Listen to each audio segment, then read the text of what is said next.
Congo, Congo nde mboka, mboka ngo.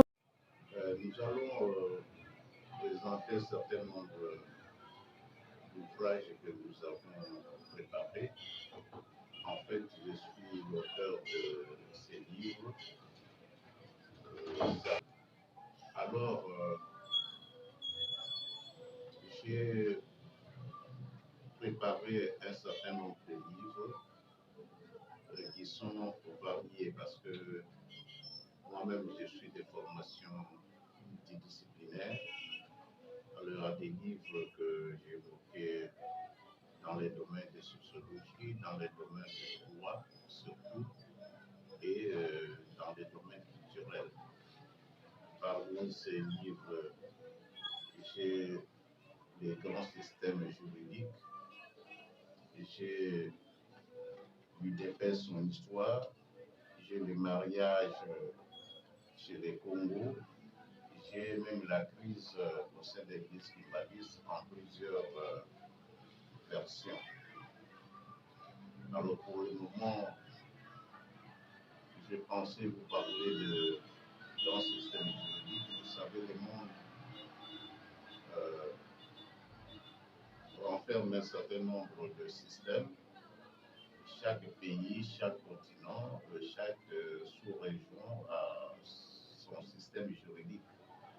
Alors le monde des juristes était réparti, à mon avis, à quatre grands, cinq grands systèmes.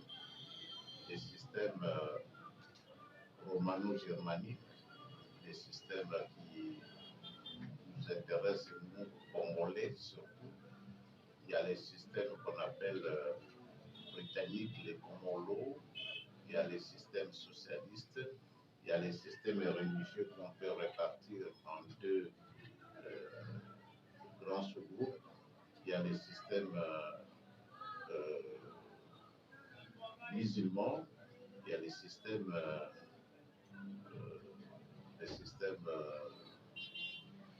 des catholiques, là, je ne sais pas encore, les noms ne viennent pas.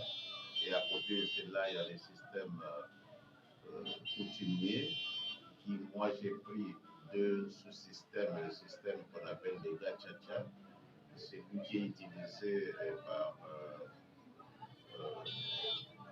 les Rwandais. Ça a été appliqué même après le génocide, lorsque les Nations Unies ont créé des tribunaux spéciaux pour utiliser les gachacha. Et il y a aussi le système que les Congo utilisent, le Maziankani, c'est-à-dire le terrain de la loi.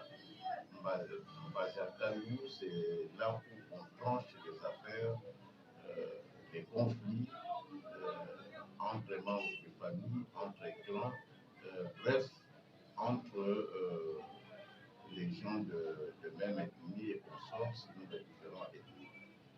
Voilà les gens, les livres que nous avons publiés, mais à côté de cela, j'ai aussi publié sur le Lingala immobile qu'on appelle, c'est-à-dire les Lingala qui utilisent les Quinois surtout. Et à côté de cela, il y a la sociologie politique. À part la sociologie politique, il y a les grands introduction à l'étude générale du droit, qui est en fait un livre découlant d'un cours que je donne à l'INEKI. Et il y a la sociologie politique, la sociologie politique, et il y a aussi le droit constitutionnel, parce que nous sommes à une période où la Constitution joue beaucoup, mais je préfère signaler que moi-même, je ne suis pas constitutionnaliste de formation, mais ayant donné ce cours et étant juriste, j'ai pensé quand même donner un petit truc à nos étudiants, à nos enfants, pour comprendre, avoir ne plus que les notions préliminaires sur la Constitution. Voilà en grande ligne ce que je peux dire. Mais si je peux prendre le premier ouvrage que j'appelle les grands systèmes juridiques, je l'ai déjà dit que le monde est subdivisé en grands systèmes et nous appartenons au système qu'on appelle le romano-germanique, c'est-à-dire que nous avons été influencés par la culture française qui elle-même a tiré cette notion de,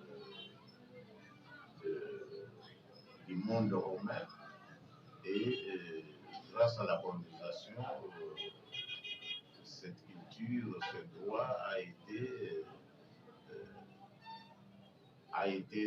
si vous voulez, appliqué dans nos pays qui ont été colonisés par la France via la Belgique, mais en tout cas c'est la France grâce à des gens comme Napoléon Bonaparte qui a beaucoup écrit sur le droit et ce droit a influencé notre système juridique. Voilà en gros ce que je peux dire, ce que j'ai essayé de voir dans ces ouvrages. Le Lingala qui est un petit livre si vous voulez, important parce que j'ai essayé de démontrer que le Lingala c'est une langue bantou et dans ce Lingala il est appliqué en fonction de la région, de la partie où on se trouve. Alors Lingala est venu de l'Équateur, il a été acheminé à Kinshasa notamment parce que je parle de Lingala à Kinshasa. Il a été acheminé à Kinshasa grâce aux prêtres qui sont arrivés d'une part et aussi à l'armée parce que le Lingala était la langue officielle de l'armée coloniale. Pas l'armée coloniale, je voulais dire, l'armée lors de la colonisation. Les militaires parlaient Lingala parce que les premiers militaires qui étaient dans l'armée étaient venus des Bangala compte tenu de corpulence de leurs forces. Ils étaient plus utilisés dans l'armée. Même jusqu'à présent, les soubresauts se font voir parce que la plupart des militaires étaient de la tribu Lingala. Ce sont des gens qu'on allait chercher et les colonisateurs ont trouvé que c'était une tribu qui pouvait faire l'affaire dans l'armée. Et ces militaires, parce qu'on les déplaçait à tout moment, partout où ils partaient, ils amenaient dans leur bagage cette langue, leur langue qu'on appelait le Lingala. Et les militaires, les colonisateurs ont opté pour cette langue et les gens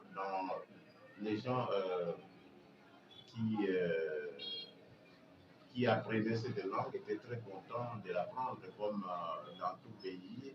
Lorsqu'une langue nouvelle arrive, on cherche à l'apprendre. Mais c'était aussi la langue que les missionnaires avaient utilisée pour vulgariser notamment la Bible. Nous avons des grandes informations là-dessus.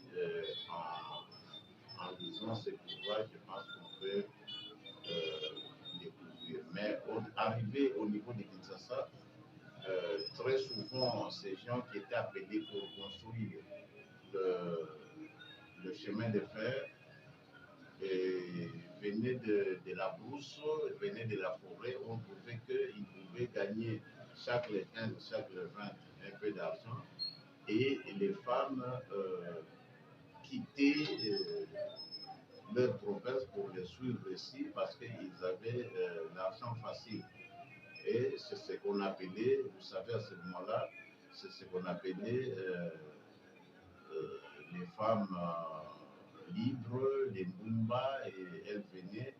Et pour aller vers ces femmes, on faisait même des rangs.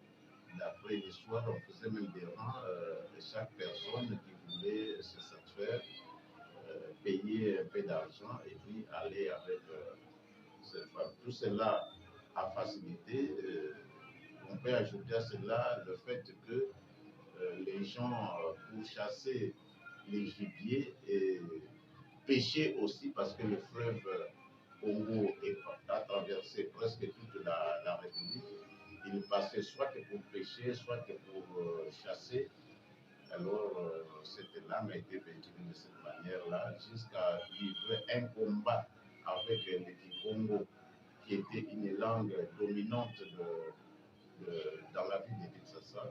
Mais cette langue de Congo a été battue par le Lingala et pour le moment, le Lingala continue à ravager toutes les provinces, je dirais même la province du Congo central qui était la province mère de la langue du Congo. Voilà en gros ce que je peux dire de ces ouvrages.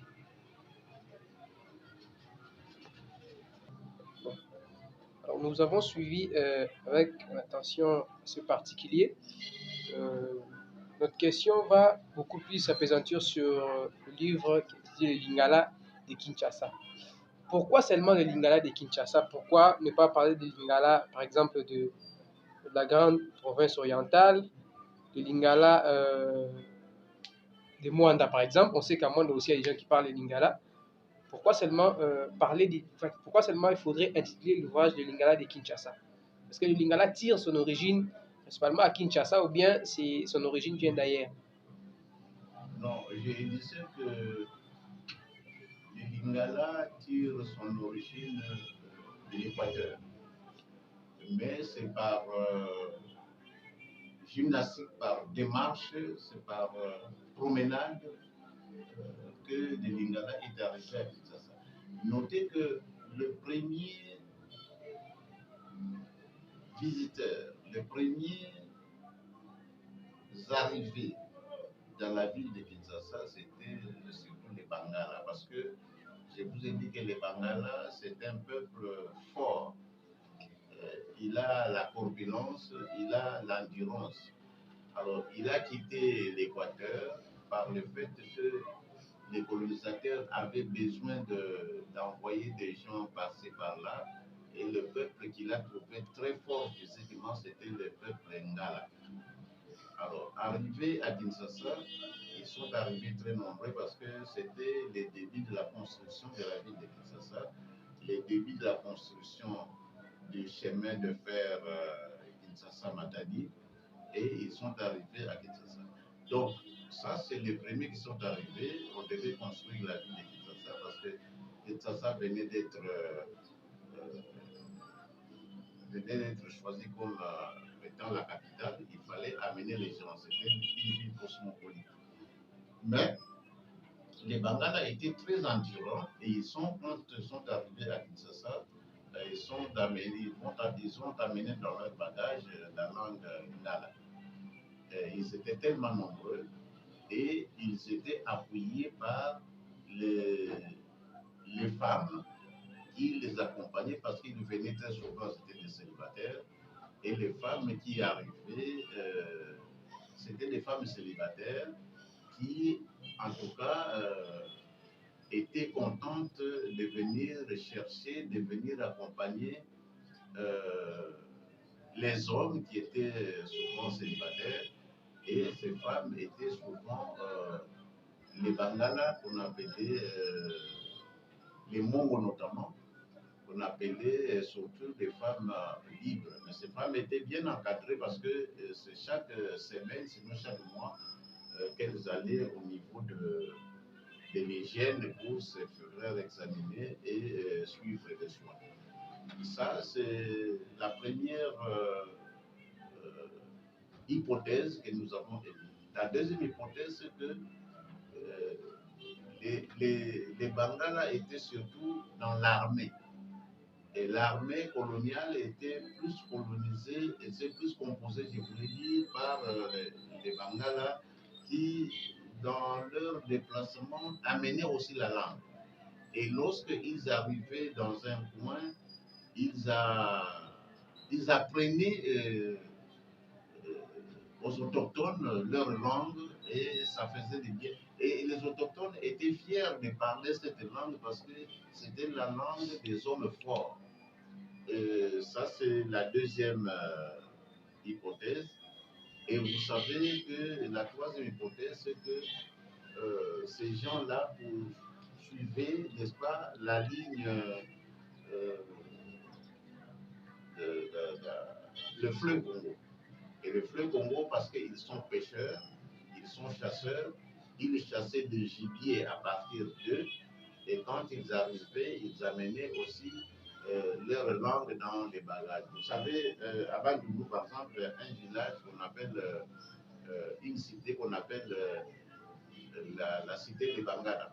La même situation s'est retrouvée au Congo central, à Kisangani notamment, on appelle les Bangala. C'est-à-dire, quand ils sont arrivés, certains sont restés là-bas, certains ont poursuivi à faire, à construire les chemins de fer et la langue est restée. Et Bangala, à Kinshasa, je vous l'ai dit, les gens sont restés. Ils sont restés nombreux parce qu'il y avait beaucoup de travaux de la construction de la ville de Kinshasa et ils sont restés très nombreux. C'est pourquoi, mais au fur et à mesure qu'ils parlaient cette langue, la langue s'est transformée. Et à Kinshasa, on a eu beaucoup de provinces qui sont arrivées. Il y avait les Swahili, il y avait les Baluba, il y avait les Baswahili notamment, les Baluba et les autres. Et ces gens introduisaient petit à petit certains mots dans la langue lingala et le lingala se transformait au fur et à mesure que le temps passait. C'est à Kinshasa et les gens se sont plus rencontrés, se sont plus focalisés et à partir de ce moment, cette langue a commencé à changer plus à Kinshasa que ici. Dans d'autres provinces, oui, ça a joué. Prenons le cas du Congo central. Aujourd'hui, le Lingala a envahi le Congo central, mais il y a beaucoup plus de mots Congo. D'ailleurs, le colonisateur a eu des difficultés pour faire admettre cette langue parce que le Kikongo n'a pas vraiment une source forte, raison pour laquelle les colonisateurs ont eu des difficultés à créer une nouvelle langue qu'on appelle les Mungutuba, parce que les colonisateurs voulaient à ce que tous les Bakongo, tous ceux qui parlaient Kikongo, aient un seul Kikongo. Mais or, nous savons que le Kikongo n'est pas seul, il est multiforme. Il y a les Kintandu, il y a les Manyanga, il y a les Banzuni, il y a tout ce que vous voulez. Et l'homme blanc a trouvé qu'il fallait fabriquer, créer une autre langue qui est le Kikongo. Mais avec ça, je veux le répéter une fois de plus, que c'était là où beaucoup de langues de plusieurs tribus se sont rencontrées, raison pour laquelle j'ai parlé de Lingala, parce que c'est Kinshasa qui donne plus le volume de Lingala, des vocables. Vous savez, chaque minute qui passe peut vous faire produire au moins 1000 langues, 1000 mots à Kinshasa. Et ça dépend aussi de la profession. Selon la profession, le Lingala a trouvé des mots intéressants. Et selon l'âge, selon selon l'âge, selon les milieux, les mots sortent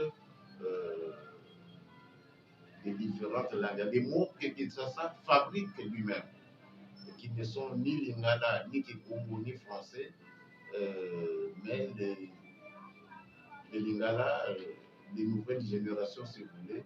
Et quand un Quinois parle, il y a ceux qui viennent de l'intérieur, parfois ils ne comprennent pas. Les mots sont inventés et ils sont inventés à une grande vitesse. Raison pour laquelle, compte tenu de cette particularité, j'ai préféré choisir la ville de Kinshasa comme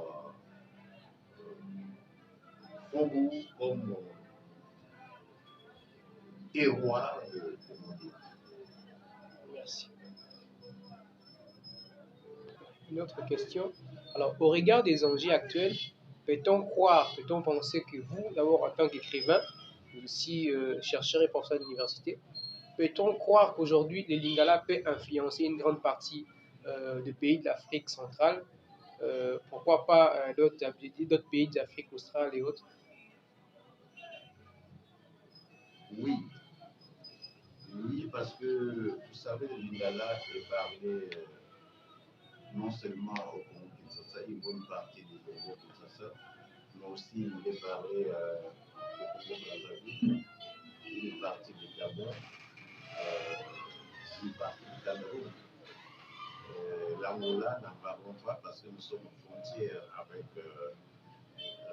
l'Angola et beaucoup d'Angolaises ont migré, immigré à Kinshasa. Ils ont appris la langue et beaucoup de Congolais sont allés à l'Angola. Ils ont appris aussi cette langue. Donc, elle est facilement partie dans des pays comme celui-là, surtout que les Congo ou les Congo étaient sont influencés par cette langue. Et en Angola, il n'est pas surprenant de voir que beaucoup d'Angolais parlent les à Brazza, c'est un pays où les Congolais allaient facilement, surtout à l'époque coloniale, il y a des gens qui allaient travailler le matin à Brazzaville et revenaient le soir. Ils ont amené aussi leur langue avec l'immigration. Ça n'a pas été surprenant. Au Gabon, c'est la même chose. Au Cameroun, ça fait partie de la région Congo. Donc, cette langue peut être parlée d'ailleurs, je dirais, dans plusieurs pays d'Afrique. Nous pensons que demain, si Dieu le veut, parce que les langues continuent à se battre, on ne sait pas. Peut-être que si les combats continuent, nous ne serons pas surpris d'apprendre que le Lingala est adopté comme langue parlée aux Nations Unies. Pourquoi pas? Parce que jusque-là, le Lingala a conquis une bonne partie de notre territoire et elle est devenue, le Lingala, elle est devenue une langue dominante. Donc, je réponds positivement à votre question. Je pense que demain, après-demain, nous ne serons pas surpris de voir que le Lingala continue à faire des ravages parce que c'est un combat. Si les autres langues n'arrivent pas à résister devant l'arrivée de Lingala, elles vont se faire noyer. La preuve qu'en Kinshasa aujourd'hui, le Kikongo a disparu, le Kikongo a disparu. Même ceux qui possédaient la ville de Kinshasa n'ont plus droit à la paille. Donc, je vois qu'effectivement, le Lingala, je ne serais pas surpris de voir les Congolais, c'est une langue qui évoluera le reste du pays et les langues, les autres langues s'y ne font pas.